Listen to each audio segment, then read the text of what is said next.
ఒక్కసారి కొమ్మూరి గోల్డ్ కి కాల్ చేయండి. తాకట్లో ఉన్న మీ బంగారాన్ని విడిపించి మార్కెట్ ప్రైస్ కి వాళ్ళు కొనుక్కుని మిగతా డబ్బులు మీకు ఇచ్చేస్తారు. హలో అండి, అందరికీ నమస్కారం.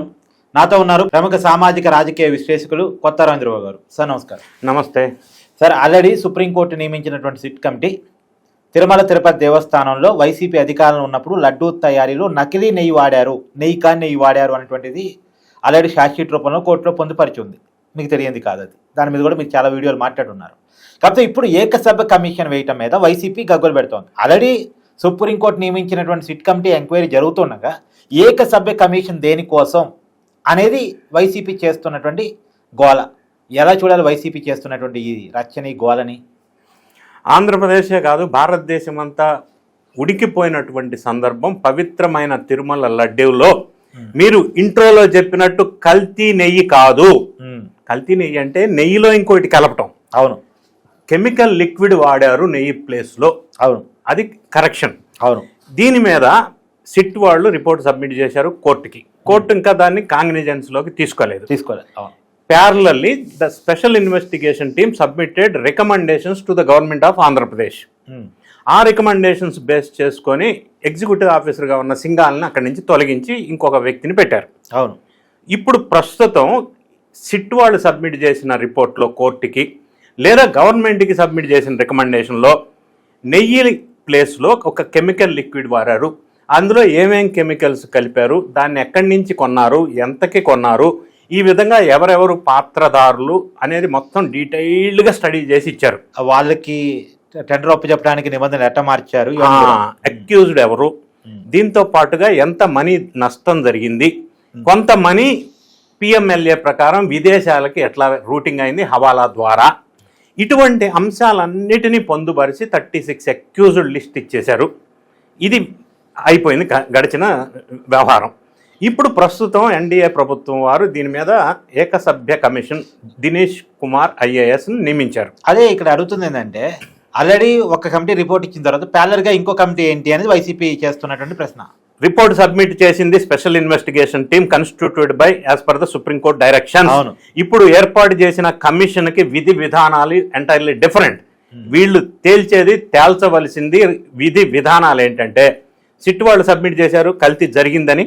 ఇప్పుడు తేల్చవలసింది ఏంటంటే, ఈ ఏకసభ్య commission what went wrong, where went wrong, how it went wrong, how to correct it to avoid future recurrence. మళ్ళీ ఫ్యూచర్లో ఇటువంటి సంఘటనలు జరగకుండా ఉండాలంటే ఎక్కడ తప్పిదాలు జరిగినాయి, దాన్ని ఏ విధంగా సరిదిద్దాల్సిన అవసరం ఉంది అనేది ఒక పాయింట్. రెండో పాయింట్, ఇప్పటిదాకా అఫీషియల్గా కన్ఫర్మ్డ్గా తెలియకపోయినా ఈ సిట్ సబ్మిట్ చేసిన రిపోర్ట్లో కింది స్థాయి ఎంప్లాయీస్ అక్యూజ్డ్ లిస్ట్లో ఉన్నారు, కానీ వాళ్ళకి డెసిషన్ మేకర్స్ కాదు కదా, అసలు సూత్రధారులు ఎవరు, పాత్రధారులు ఓకే అన్న విషయాన్ని బయటికి రాలేదు. దాన్ని కూడా కొంత తేల్చవలసిన అవసరం ఉంది. దాంతో పాటుగా ఈ ఏకసభ్య కమిషన్ అనేది కోర్టు వ్యవహారాల్లో ఇంటర్ఫియర్ కాదు. అంటే ఇప్పుడు వైసీపీ చేస్తుంది ఇది సుప్రీంకోర్టు మార్గదర్శకాలను వ్యతిరేకించడం, ఇది కోర్టు ధిక్కరణ కిందకు వస్తుంది అనేది వైసీపీ. కరెక్ట్. ఎప్పుడు వస్తుందంటే, కోర్టు పరిధిలో ఉన్న అంశాన్ని ఏకసభ్య కమిషన్కి వచ్చి దాన్ని ఇన్వాల్వ్ చేస్తే ప్యారలల్గా అది చట్టవిరుద్ధం. దాంట్లో ఇన్వాల్వ్ అవట్లా. గవర్నమెంట్కి ఇప్పుడు సపోజ్ టెండర్ నిబంధనలు మార్చారు, బోర్డు రిజల్యూషన్స్ కొంతమందికి అనుకూలంగా మార్చారు. ఇవి ఎందుకు మార్చారు? ఇవి మార్చకుండా ఉండాలంటే ముందు ఎట్లా దీన్ని స్ట్రెంథన్ చేయాలా, ప్రొసీజర్ స్ట్రెంథనింగ్ చేయాలంటే ఏం చేయాలి, ప్రధానంగా ఇందులో కీలకమైన డెసిషన్ మేకర్స్ తప్పిదాలు ఉన్నాయా, అవి మళ్ళీ జరగకుండా ఉండాలంటే ఏ విధమైన నిబంధనలు పెట్టాలి అనే పూర్తి డీటెయిల్స్ అన్నీ ఈ ఏకసభ్య కమిషన్ సీనియర్ ఐఏఎస్ నేతృత్వంలో రిపోర్ట్ సబ్మిట్ చేయాలి. ఇప్పుడు వైఎస్ఆర్ కాంగ్రెస్ పార్టీ ఏమంటుందంటే, ఏకసభ్య కమిషన్ ఎందుకు అంటుంది. నేనంటాను ఎందుకు పెట్టకూడదు అంటున్నా. ఎందుకు రాజ్యాంగ విరుద్ధం అవుతుంది అంటున్నా. Government can take appoint any commission on any subject to give recommendations. ఇక్కడ ఒకటి అర్థం చేసుకోవచ్చా, ఆ సిట్ రిపోర్ట్ మేము తప్పించుకున్నా మరి దీంట్లో పెడదామనా అని చెప్పేసి అనుకోండి. వీళ్ళు ఇన్వాల్వ్మెంట్ లేదని చెప్తూనే మరి వీళ్ళు ఆ కమిషన్ వద్దు అని అనటంలో ద్వంద్వ వైఖరి ఏంటి? ఎందుకు వద్దంటున్నారు? వీళ్ళ పాత్ర లేదని చెప్తున్నారు కదా, ఒకటి. రెండోది, వైఎస్ఆర్ కాంగ్రెస్ పార్టీలో అప్పటి చైర్మన్గా ఉన్నటువంటి వైవి సుబ్బారెడ్డి కల్తీ జరిగిన మాట నిజమే, జంతువుల అవశేషాలు లేవు అంటాడు. మిగతా వాళ్ళు ఏమంటారు, అసలు కల్తీయే జరగలేదంటారు. ఇంకొకరు ఏమంటారు, సిట్ క్లీన్ సిట్ ఇచ్చింది మాకు అంటారు. ఎక్కడ క్లీన్ చిట్ ఇచ్చింది సిట్టు? పేజ్ నెంబర్ 35లో ఏముంది? ఎన్డీడీబీ రిపోర్ట్లో ఏముంది? ఎన్డీఆర్ఐ రిపోర్ట్ బేస్ చేసుకొని వీళ్ళు ఎందుకు తప్పుదోవ పట్టిస్తున్నారు? ఒకవేళ వీళ్ళ పాత్రే లేకపోతే రకరకాల ఫాల్స్ బేస్లెస్ అలిగేషన్స్ ఎందుకు చేస్తున్నారు? ఇందాపూర్ డైరీకి హెరిటేజ్కి లింకప్ ఎందుకు కలిపారు? ఎందుకు ఇందాపూర్ డైరీ హెరిటేజ్కి సబ్సిడరీ అవుతుంది? సెబీలో లిస్ట్ అయినటువంటి నిజానికి ఇది కోర్టు ఉల్లంఘన కిందకు వస్తుంది. ఎందుకంటే ఆల్రెడీ కోర్టు నియమించిన కమిటీ ఒక రిపోర్ట్ ఇచ్చిన తర్వాత ఆ రిపోర్ట్ వక్రభాష్యాలు చెప్తూ ఎవరెవరికో లింకులు పెడుతూ అడ్డగోలు ప్రచారం చేయడం కోర్టు ధిక్కరణ. అంటే వాళ్ళు చేసిన ఇన్వెస్టిగేషన్ రిపోర్టు రికమెండేషన్స్ ఒక పక్కన ఉంటే వీళ్ళు కొత్తగా ఏదో రీసెర్చ్ చేసి ఇన్వెస్టిగేషన్ చేసి కొత్త కంక్లూజన్స్ కొన్ని ఇచ్చారు. అవి కూడా ఏమైనాయి అంటే బెడిసి కొట్టి వాళ్ళ గొయ్యని వాళ్ళు తీసుకున్నట్టు అయింది. ఇందాపూర్ డైరీకి హెరిటేజ్కి లింక్ ఉంటే సెబీలో లిస్టెడ్ కంపెనీ హెరిటేజ్, మరి సెబీలో వీళ్ళు దీన్ని సబ్సిడరీ ఉందని డిస్క్లోజ్ చేయాలా. రెండోది job work contract agreement manufacturing సెక్టార్లో సహజంగా ఉండే అంశం. మూడో అంశం, ఇందాపూర్ డైరీ అనేది అమూల్కి కానీ బ్రిటానియాకి కానీ మదర్ డైరీకి కానీ ఇటువంటి ప్రొడక్ట్స్ వాళ్ళు కూడా తీసుకుంటారు. అది దాని సబ్సిడరీ అవుతుందా? ఇవతో జగన్మోహన్ రెడ్డి గారు ప్రమోట్ చేసిన అమూల్ వాళ్ళు తీసుకుంటారు. ఇంకొకటి యాపిల్ ఫోన్ ఉంది, ప్రాక్స్కాన్ కంపెనీలో తయారవుతుంది, అది శ్రీ సిటీలో ఉంది, అది యాపిల్ కంపెనీ అవుతుందా? అంటే జాబ్ వర్క్ ఏంటి, కాంట్రాక్ట్ అగ్రిమెంట్ ఏంటి, కో మ్యానుఫ్యాక్చరింగ్ అంటే ఏంటి? ఇప్పుడు సామ్సంగ్ మొబైల్ కూడా మనకి చాలా వేరే మ్యానుఫ్యాక్చరింగ్ తయారు చేసి చాలా టాటా మోటార్స్ కానీ మహేంద్ర కానీ ఆటోమొబైల్ సెక్టార్ కానీ సబ్ కాంట్రాక్ట్ యాన్సిలరీ లేదా జాబ్ వర్క్ లేదా కాంట్రాక్ట్ అగ్రిమెంట్ ఇచ్చి ఈ ప్రొడక్ట్ స్పెసిఫికేషన్స్ ఇది క్వాలిటీ ఇది ఇట్లా ఉండాలి ఇట్లా చేసేయండి పీస్ రేట్కి ఇస్తుంటారు.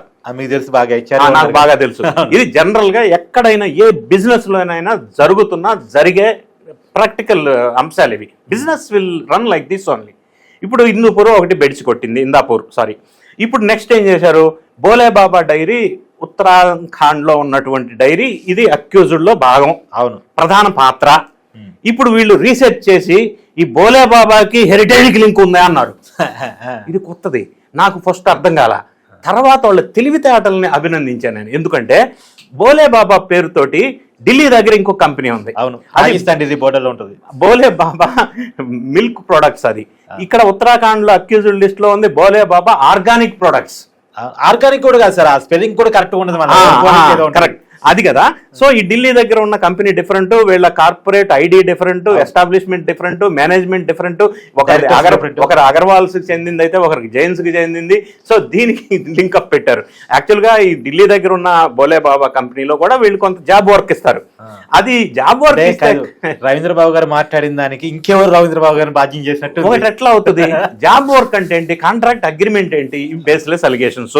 వీటితో పాటుగా కల్తీ జరగలేదని కొంతమంది, జంతు పదార్థాలు లేవని కొంతమంది, లేకపోతే ఎన్డీడీబీ రిపోర్ట్లో ఎస్ వాల్యూ అనేది 97 ఉండాలా, 117 ఎందుకు ఉంది, ఆర్ఎం వాల్యూ ఎందుకు అబ్నార్మల్ ఉంది, ఇందులో బిట్రిక్ యాసిడ్ ఉండాలి ఎందుకు లేదు, అంటే నెయ్యి కాదు అది, ఇందులో లంసా కెమికల్ ఎందుకు కలిపారు, lineal alkyl benzene sulphonic acid ఎందుకు కలిపారు, ఆ జంతు అవశేషాలు లేకుండా స్మెల్లో డిటెక్ట్ కాకుండా క్లీన్ చేయడం కోసం కలిపారు. ఇంత ఎస్టాబ్లిష్ అయ్యి క్లియర్గా ఏ కెమికల్ ఎక్కడ కొన్నారు, ఎన్ని లక్షలు ఖర్చు పెట్టారు, దాని ఇన్వాయిస్ ఏంది, దాని పర్చేజ్ ఆర్డర్ ఏంది, మొత్తం వెలుగులోకి వచ్చిన తర్వాత ఇప్పుడు అది కాదంటానికి వీలు లేని అంశం.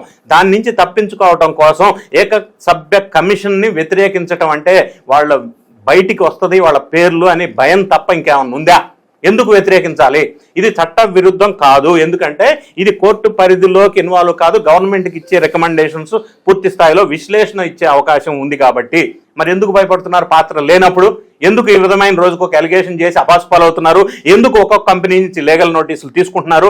ఇంకొకటి, రేపు రాబోయే రోజుల్లో ఇందాపూర్ కంపెనీ కానీ బోలే బాబా ఢిల్లీ దగ్గర ఉన్న కంపెనీ కానీ మళ్ళీ వీళ్ళకి ఇదే విధంగా లీగల్ నోటీసులు ఇచ్చే అవకాశం ఉంది. ఎందుకంటే వాళ్ళ పేరు కూడా బదనాం చేశారు, వాళ్ళ ఇమేజ్ డ్యామేజ్ చేశారు కాబట్టి రాబోయే రోజుల్లో అది కూడా జరిగే అవకాశం ఉంది.